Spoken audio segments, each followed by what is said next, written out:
Good evening, ladies and gentlemen, and welcome to another episode of The Months the Earth Stood Still. Tonight's episode is videotaped inside of a live studio apartment, and it is the series where I talk about films that I own physical copies of that are quarantine themed to watch during a lockdown, to watch during a second lockdown in particular. So tonight's film that I'm going to be talking about is George A. Romero's 2005 zombie thriller, Land of the Dead. Now, I wanted to get my buddy Del Capello, who's a fellow filmmaker, to kind of chime in and kind of give his commentary, his thoughts on this film. He and I talked about Dawn of the Dead, which is one of his favorite films, but I think it would have been cool to get him to talk about Land of the Dead because Romero is one of his favorite all-time movie directors, and this film is no exception. So hopefully, maybe we'll do like an addendum video regarding this film, and I can get him to, to talk about it, or maybe we could do like an audio commentary watching the film together. But yeah, I kind of had to skip Day of the Dead because for whatever unknown reason, I do not own Day of the Dead. Yet I own Night, I own Dawn, and I own Land, but not Day of the Dead for some reason. I don't know. Weird.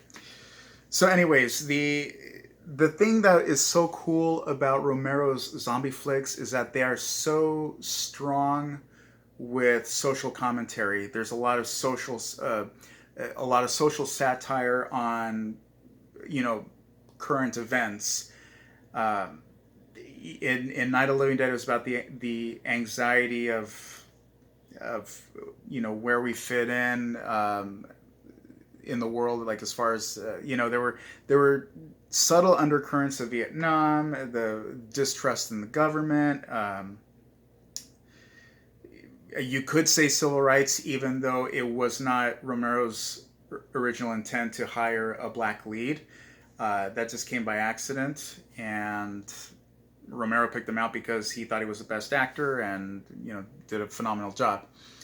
But with the subsequent Dead films, the social commentary became more and more prevalent. In Dawn of the Dead, it was about consumerism, and this one is no exception. Like this one, 2003. That's when the U.S. declared war.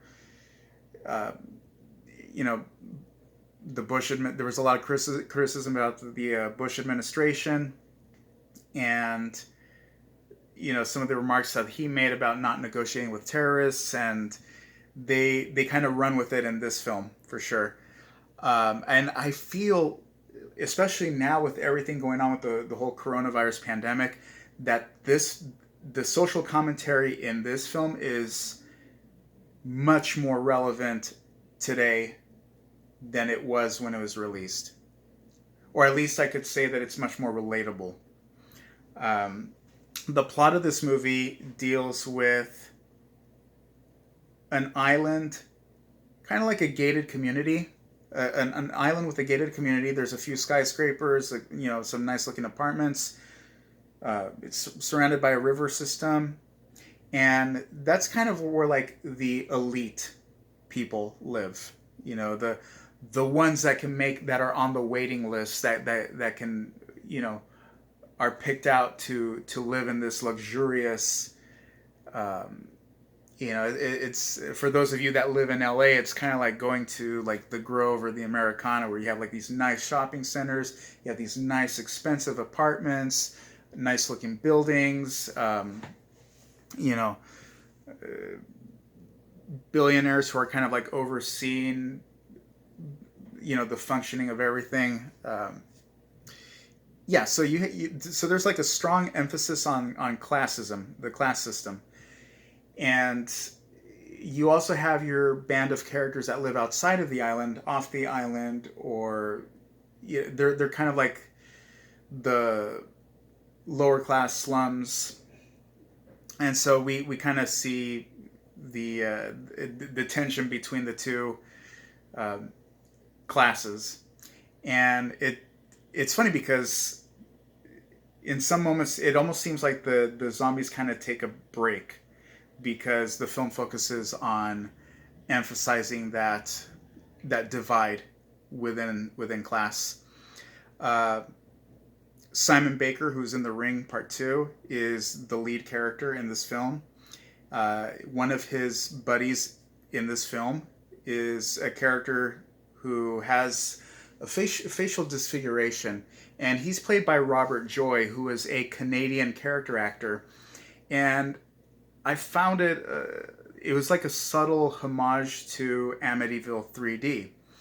In Amityville 3D, Robert Joy plays a paranormal scientist who gets facially disfigured, I think on the same side of the face. So I think it was kind of like a visual homage to his character in Amityville 3D. This film has kind of a interesting history.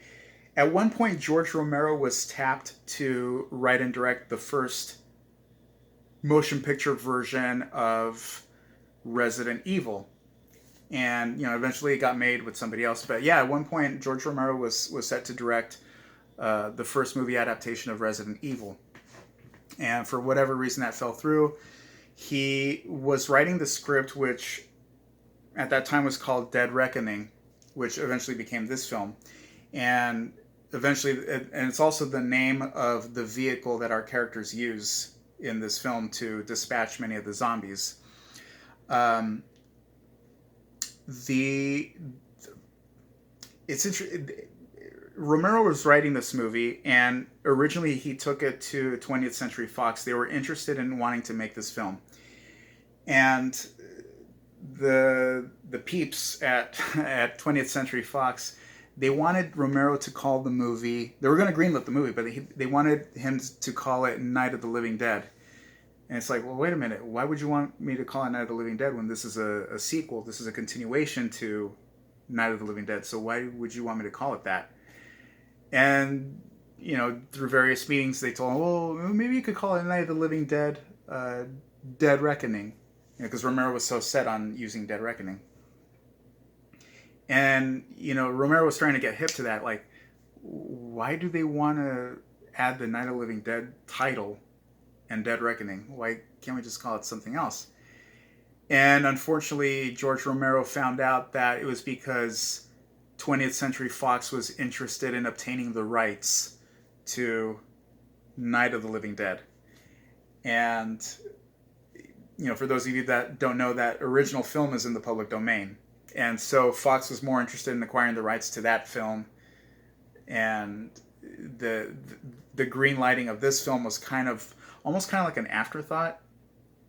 They weren't going to greenlight it unless, they called it Night of the Living Dead. So Romero packed his bags and took it to Universal and got it made there. And, personally, I'm kind of glad because Universal Pictures has that company was literally built on making horror films and westerns, in its inception. So, yeah. John Leguizamo is in this film. He's kind of, I guess you could say, kind of an anti-hero. He's neither, he is, his characters, his motives are shady, questionable, which is really cool. You have your characters that have like their own hidden agendas. Yeah, you never know exactly who to rely on, with the group. And it's funny because his character is the person I immediately think of when I see memes about the coronavirus, where the people that don't follow the coronavirus guidelines are the type of people that get bit by a zombie and try to hide it. And it's funny because his character is the person that I immediately think of when I see those memes, because that's what happens in the film.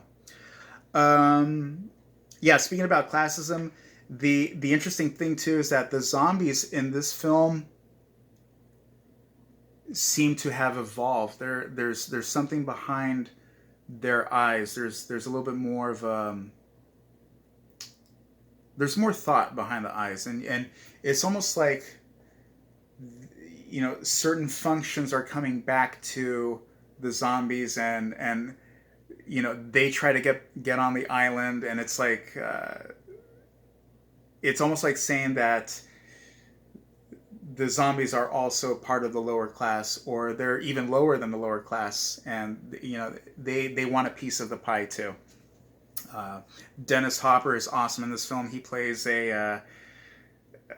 he's kind of like the guy who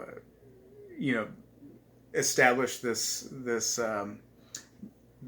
island to live on. He's kind of like one of those like shady politicians. Not to get political, but almost kind of like a Donald Trump type person. Always wearing a suit, business attire, shady, and the cast is fun. Asia Argento, who is the daughter of Italian horror filmmaker Dario Argento, is also in this film. She plays the female lead, and so definitely recommend it. It is the precursor. It is followed up by Romero's Diary of the Dead, which is kind of like a found footage prequel to Night of the Living Dead. I would recommend it for fans of Tatiana Maslany. Is that how you say her name? Because she makes a brief appearance in Diary of the Dead, and it was like one of the first things that she ever did.